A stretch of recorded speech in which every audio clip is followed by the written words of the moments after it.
Hey there everyone, this is Amit here and today we are going to discuss about chemical reactions and equations for class 10. बहुत सारे बच्चों के marks कम आए हैं, setback लग गया है, कम बैक का टाइम है, ठीक है। तो आपका भाई, आपका मेंटर, आपका टीचर जो आपको कंफर्टेबल लगे वो बोल सकते हो बेटे। एकदम स्क्रैच से, एकदम फाउंडेशन से, जीरो से फिर से हम शुरुआत करने जा रहे हैं। कोई भी देर नहीं हुई है। तो आज से हम एक सीरीज लेके आएंगे साइंस की भी और मैथ्स की भी, जिसमें हम रेगुलरली क्लासेस को अपडेट करेंगे बेटे। सारे चैप्टर्स आपके कवर किए जाएंगे। चलिए आज की क्लास में फिर शुरुआत करते हैं फर्स्ट चैप्टर से, बिल्कुल एकदम जीरो से। लेट सपोज आपको कुछ भी नहीं आता तो that is the perfect video for you. चलिए शुरू करते हैं बेटे। चैप्टर का नाम का देखें तो बेटे केमिकल रिएक्शंस एंड इक्वेशन। अब यहीं से देखो, केमिकल रिएक्शन और इक्वेशन हम डेली लाइफ से ही समझ सकते हैं। यहाँ पे बेटे अगर क्या होगा, हमने नॉर्मल रूम को, नॉर्मल रूम टेम्परेचर पे मिल्क को अगर छोड़ दिया, क्या होगा बताइए। तो वो बेटे दही में कन्वर्ट हो जाएगा। इसमें कन्वर्ट हो जाएगा, दही में, है ना। क्यों? क्योंकि टेम्परेचर के कारण वहां पे क्या आ जाएगा बेटे, टेम्परेचर की वजह से वहां पे केमिकल रिएक्शन होगी। क्या होगी? केमिकल रिएक्शन होगी। अब ये केमिकल रिएक्शन क्या होती है, बस विद इन 2 मिनट्स डिटेल में हम समझेंगे। आयरन पेन को आपने देखा है, अगर तवे पे छोड़ दो बेटे तो वो एक टाइम के बाद क्या होता है, ब्लैक पड़ जाता है, जंग लगना शुरू हो जाती है उसके ऊपर, एक्सपोज होना स्टार्ट हो जाता है वो। तो यहाँ भी हम ऑब्जर्व कर सकते हैं तवे पे बेटे क्या हुआ, यहाँ भी कुछ ना कुछ चेंज आया, कुछ ना कुछ बदलाव आया, और बदलाव भी ऐसा आया जिसको हम कह सकते हैं कि केमिकल चेंज है। तो यहाँ भी हमें कहीं ना कहीं बेटे केमिकल रिएक्शन देखने को मिली। ठीक है, चलो नेक्स्ट देखते हैं। ग्रेप्स फर्मेंट का फर्मेंटेशन हो गया बेटे। अगर हम खाना बना रहे हैं तो खाना बनाना is also the chemical change. ठीक है, जब खाना बना लिया, उस खाने को भाई खा लिया, खाने के बाद क्या, वो डाइजेस्ट हुआ, तो digestion of food is also a chemical change. हमने क्या किया, ऑक्सीजन लिया और कार्बन डाइऑक्साइड छोड़ा बेटे। ऑक्सीजन लिया और कार्बन डाइऑक्साइड छोड़ा, तो यहाँ पे भी क्या हुआ, हमने एक केमिकल चेंज किया।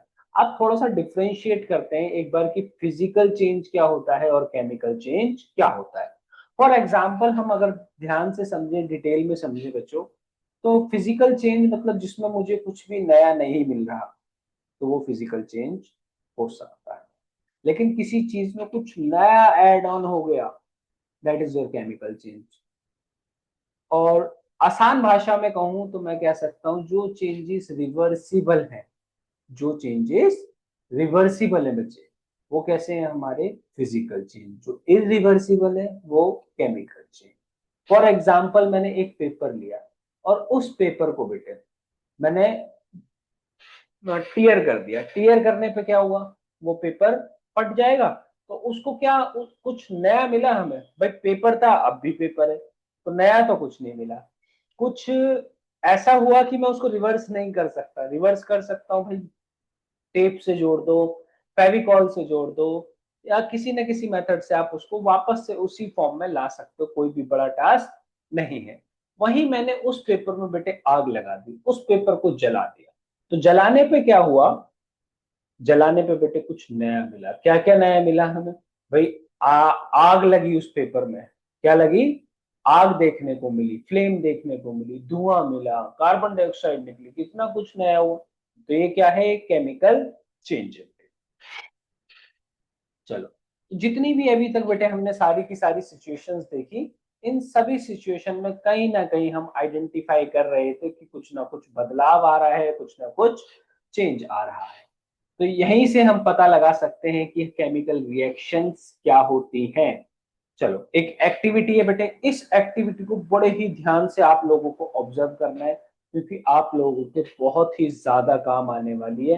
बिकॉज पेपर में बार बार इस एक्टिविटी से रिलेटेड क्वेश्चंस पूछे जाते हैं। चलो, अब एक्टिविटी बड़ी ही सिंपल है और सबसे पहली एक्टिविटी है बेटे हमारी क्लास 10th की एनसीईआरटी की। कह रहा है आप इस एक्टिविटी को बेटे कभी भी अकेले ट्राई मत करना, with the help of teacher he try करना। चलो, तो सबसे पहले हमने क्या यहाँ पे कुछ अपने इक्विपमेंट्स ले लिए, जैसे कि ये बर्नर आ गया, और यहाँ पे मैंने मैग्नीशियम रिबन का यूज करूंगा क्योंकि उसी को मेरे को बर्न करना है बेटे, और पेयर ऑफ टंगस्टन का भी यूज करूंगा। टंगस्टन का यूज क्यों करेंगे, ताकि हम जले ना, हमारे हाथ ना जल जाए, तो इसलिए मैं टंगस्टन का भी बेटे यूज करूंगा। ठीक है, ये बर्नर आ गया, फ्लेम आ गई। अब इसको जब मैं बर्न करूंगा, देखो सबसे पहले कभी भी हम मैग्नीशियम रिबन को बर्न करने से पहले हमेशा बेटे एक बार क्लीन करेंगे, क्योंकि वो बहुत समय से नेचर के कांटेक्ट में, कहीं ना कहीं उसके ऊपर कुछ एक्स्ट्रा लेयर आ गई होगी, एयर के अंदर भाई मिक्सचर ऑफ गैसेस है ना। तो एक बार उसको क्लीन कर लेंगे तो वो इजीली क्या है, जलने में आसानी हो जाएगी। ठीक है, ऑक्सीडेशन उसका इजीली हो पाएगा। चलो, अब जैसे ही इसको हमने बेटे बर्न किया, बर्न करने पे देखो, ध्यान से देखना एकदम क्या हम लोगों को मिलने वाला है। तो क्या ऑब्जर्व किया बेटे हमने यहाँ पे, ध्यान से देखो, व्हाइट कलर की एक चमचमाती हुई लाइट हमें देखने को मिली, व्हाइट डेजलिंग लाइट देखने को। ठीक है, तो बस इतना ही सिंपल सी एक्टिविटी है। और जब ये पूरा का पूरा जल जाएगा, तो यहाँ पे बेटे एक पाउडर इकट्ठा हो गया, यहाँ पे एक पाउडर इकट्ठा हो गया, वो भी कैसे कलर का है, व्हाइट कलर का ये पाउडर इकट्ठा हुआ। अब यहीं से बेटे एक्टिविटी में क्वेश्चन बन जाएगा कि भैया जब आपने मैग्नीशियम रिबन को बर्न किया तो सबसे पहला क्या ऑब्जर्व किया, तो भाई व्हाइट डेजलिंग लाइट ऑब्जर्व करी।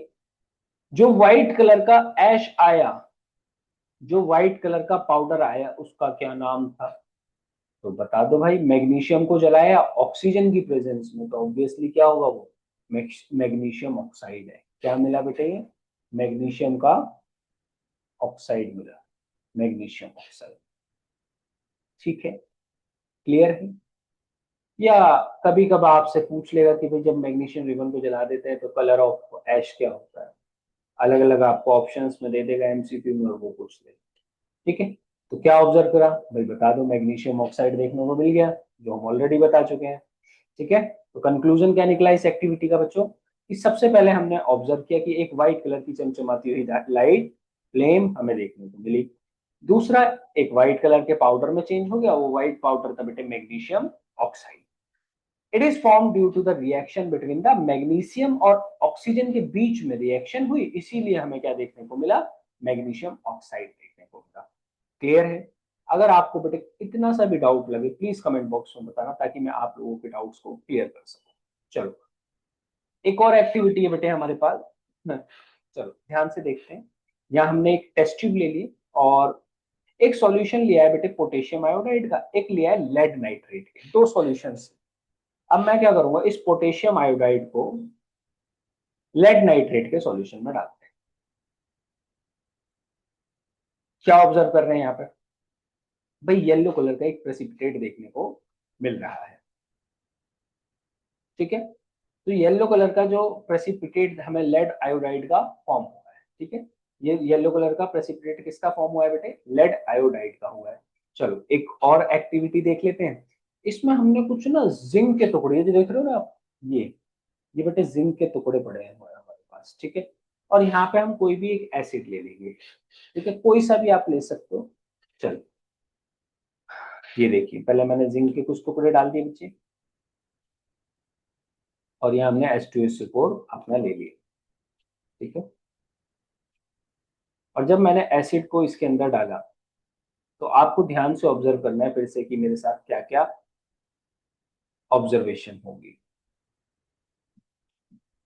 डाल दिया, डाल दो भाई। तो यहाँ पे देखने को मिल रहा है कि भाई एक गैस निकल रही है। कौन सी गैस है बच्चे, कौन सी गैस है, ये है हाइड्रोजन गैस। कौन सी गैस है, हाइड्रोजन गैस। साथ में टेम्परेचर में भी चेंज आया, भाई टेम्परेचर में चेंज आया जब तो हमें गैस देखने को मिली। चलो, तो कंक्लूजन निकला कि फॉर्मेशन ऑफ बबल्स हुआ। जब बबल्स का फॉर्मेशन हुआ तो इवोल्यूशन ऑफ गैस भी हो गया। टेम्परेचर में चेंज आया क्योंकि हीट आई, और कहीं ना कहीं स्टेट में भी चेंज आया, लिक्विड स्टेट से एक इसमें कन्वर्ट हुआ बच्चे, गैसियस स्टेट में कन्वर्ट हुआ। ठीक है, तो हमने अभी तीन एक्टिविटीज पढ़ी, और तीनों एक्टिविटी के बेसिस पे हम केमिकल रिएक्शंस को समझते हैं। देखो, हम कैसे पता लगाएं डेली लाइफ में कि भाई केमिकल रिएक्शन हुई है या नहीं हुई, तो उसे पता लगाने के बेटे एक बहुत ही सिंपल तरीका है कि इन पांच चीजों में से कोई एक चीज भी अगर आप ऑब्जर्व कर पा रहे हो, तो आप कह सकते हो कि केमिकल रिएक्शन अकर हुई है। चलो, सबसे पहला बेटे चेंज इन स्टेट, स्टेट में चेंज आना। अगर स्टेट में चेंज आया है तो हम कह सकते हैं कि भाई केमिकल रिएक्शन हुई है। दूसरा, कलर में चेंज आ जाना। अगर कलर में चेंज आया तो भी मैं कह सकता हूं कि केमिकल रिएक्शन देखने को मिली है। या फिर गैस, इवोल्यूशन ऑफ गैस, जैसा कि अभी हमने जिंक वाली एक्टिविटी के अंदर देखा, तो हमें क्या देखने को मिला बच्चे कि वहां पे हाइड्रोजन गैस का फॉर्मेशन, और कहीं ना कहीं वहां पे बबल्स बने थे। क्यों? क्योंकि टेम्परेचर में चेंज आया था, हीट इवोल्यूशन। तो फॉर्मेशन ऑफ प्रेसिपिटेट भी देखने को मिला, जिसमें येलो कलर का हमें प्रेसिपिटेट देखने को मिला। चलो, ठीक है, तो ये यहां से आप ऑब्जर्व कर पाओगे बच्चे कि कौन सी केमिकल रिएक्शन अकर कर रही है। ठीक है, तो केमिकल रिएक्शन को पहचानने के 5 तरीके हैं। भाई, हो सकता है कि स्टेट में चेंज आए, हो सकता है कलर में चेंज आए, हो सकता है इवोल्यूशन ऑफ गैस हो, या फिर टेम्परेचर में चेंज आ जाए, या फिर फॉर्मेशन ऑफ प्रेसिपिटेट हो जाए। इन सभी एक्टिविटीज से या फिर इन सभी ऑब्जर्वेशन से आप पता लगा सकते हैं कि केमिकल चेंज हुआ है और केमिकल रिएक्शन हुई है। चलिए, तो स्टेट में चेंज आना, कलर में चेंज आना, या फिर इवोल्यूशन ऑफ गैस हो जाए, टेम्परेचर में चेंज आना, फॉर्मेशन ऑफ प्रेसिपिटेट। ठीक है, अब यहाँ पे देखो हमारे पास कुछ एलिमेंट्स हैं जिनमें सभी की मोस्टली वैलेंसीज क्या है बेटे, 1 है। क्लास 9th में हम ऑलरेडी पढ़ चुके हैं। बहुत ही ज्यादा इंपॉर्टेंट रहने वाली है बेटे ये वैलेंसी वाली आपकी टेबल। इसके बिना आप केमिकल रिएक्शंस में जब इक्वेशंस बनाओगे या बैलेंसिंग करोगे वहां पर फंस जाओगे।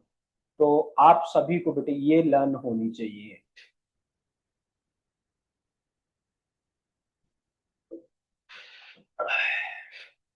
ठीक है, चलिए, अब यहाँ पे दूसरे वालों को आप ऑब्जर्व करोगे तो बेटे क्या देखने को मिलेगा कि सभी की वैलेंसीज क्या है, यहाँ पे 2 है। ठीक है, अब केमिकल इक्वेशन क्या होती है? देखो, केमिकल रिएक्शन तो हमने समझा कि क्या होती है, कि भाई जब भी मेरे पास क्या होगा, कुछ नया देखने को मिलेगा तो केमिकल रिएक्शन। ठीक है, अब उसी केमिकल रिएक्शन को अगर मैं क्या कर दूं, जैसे मैंने अभी मैग्नीशियम वाली करी थी, तो मैंने लिखा magnesium plus oxygen gives magnesium oxide. अब भाई मेरे पास इन सभी के केमिस्ट्री में सिंबल्स अवेलेबल हैं। सिंबल्स हैं, तो मैं सिंपली क्या कर सकता हूँ, इसको सिंबल्स की फॉर्म में रिप्रेजेंट कर सकता हूँ।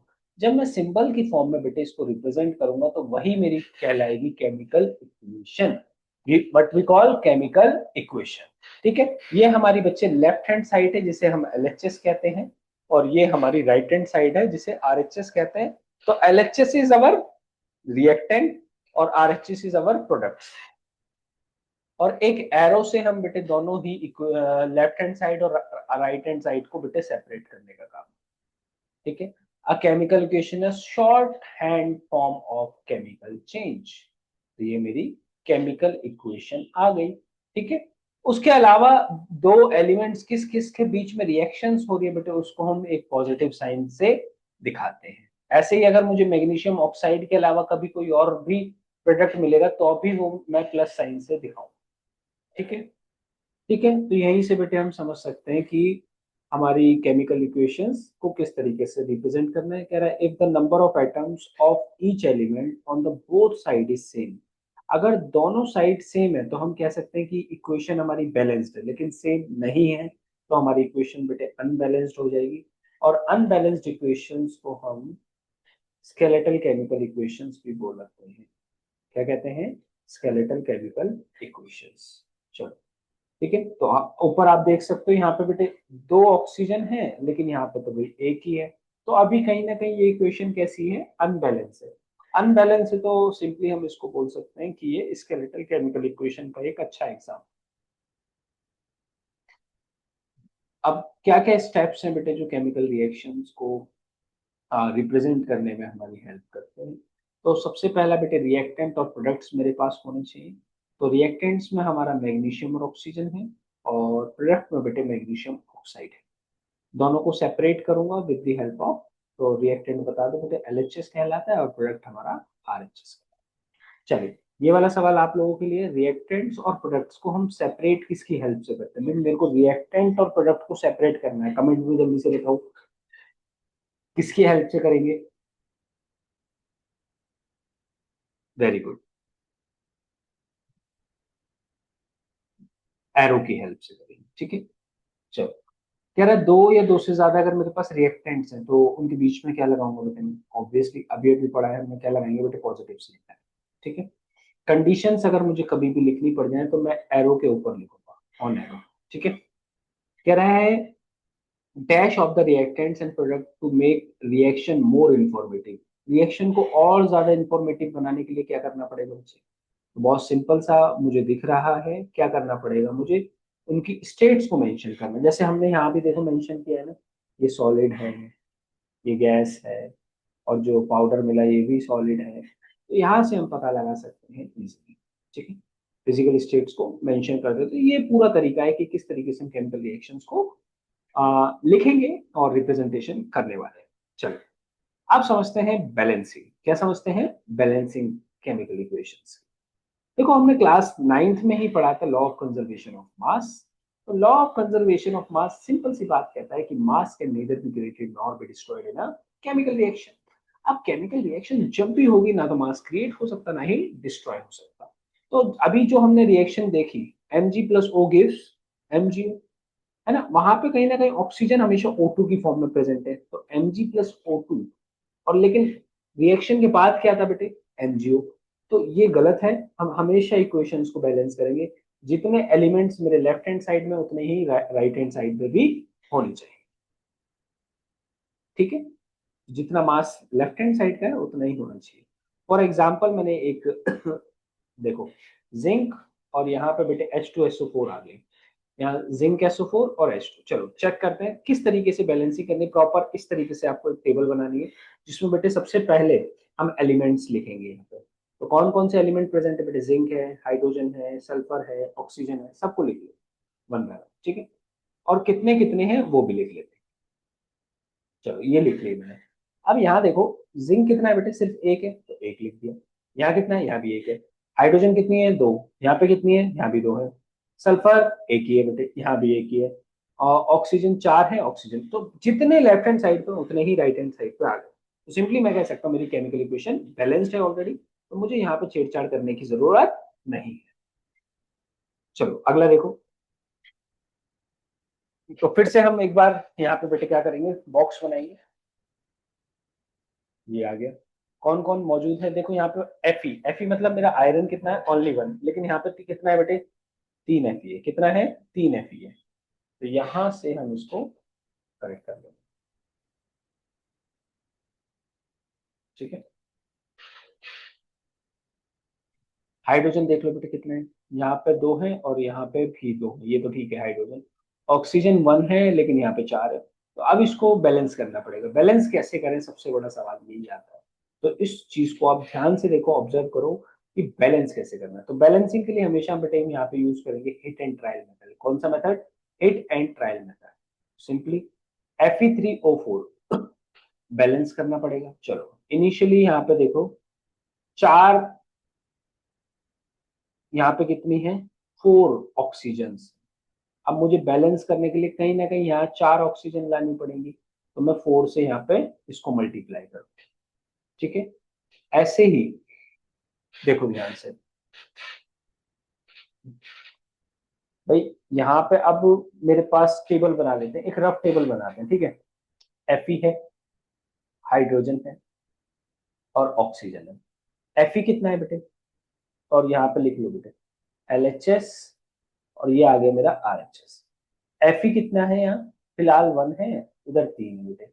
अगर मैंने ऑक्सीजन को बैलेंस करने के लिए ठीक किया है तो यहाँ ऑक्सीजन तो मेरी, हाइड्रोजन भी चेंज हो गया, फोर टू सा एट हो गया।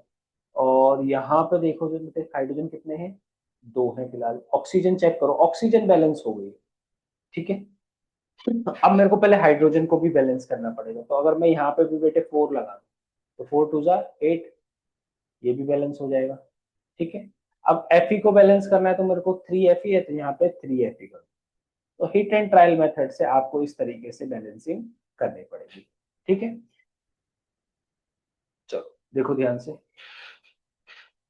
तो ये आ गया हमारा बैलेंसिंग, ये आ गई प्रॉपर बैलेंस्ड इक्वेशन, क्लियर है, ठीक है। तो ये हमारी प्रॉपर बैलेंस्ड इक्वेशन है, जिसके साथ हमने कंडीशंस को भी मेंशन कर दिया, उसकी फिजिकल स्टेट्स भी लिख दी, प्रॉपर रिप्रेजेंटेशन दे दी। ठीक है, अब देखो ये इक्वेशन आ गई। यहाँ पे कंडीशंस हम बेटे ऊपर देख सकते हैं, जैसे सनलाइट क्लोरोफिल की प्रेजेंस में कोई रिएक्शन हुई है उसको मेंशन कर दी। ठीक है, चलो अब बहुत ही इंपॉर्टेंट पार्ट आ गया बेटे वीडियो का। यहाँ पे आती है हमारी केमिकल रिएक्शंस के डिफरेंट डिफरेंट टाइप्स। तो इसको हम नेक्स्ट वाली वीडियो में कवर करेंगे। अभी के पार्ट में हमने क्या समझा कि भाई केमिकल रिएक्शंस क्या होती है, केमिकल इक्वेशंस क्या होती हैं, उसके अलावा 3 एक्टिविटीज को हमने अच्छे से समझा, और साथ में हमने केमिकल रिएक्शन को कैसे रिप्रेजेंट करना है, कैसे स्ट्रक्चर देना है, और लास्टली हमने बेटे केमिकल इक्वेशंस की बैलेंसिंग को समझा।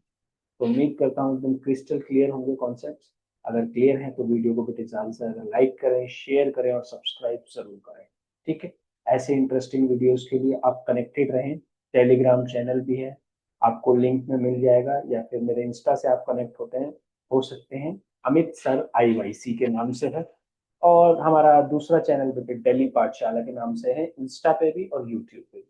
ठीक है, चलिए मिलते हैं नेक्स्ट वीडियो में, जिसमें हम टाइप्स ऑफ केमिकल रिएक्शन समझ के इस चैप्टर को एंड करेंगे।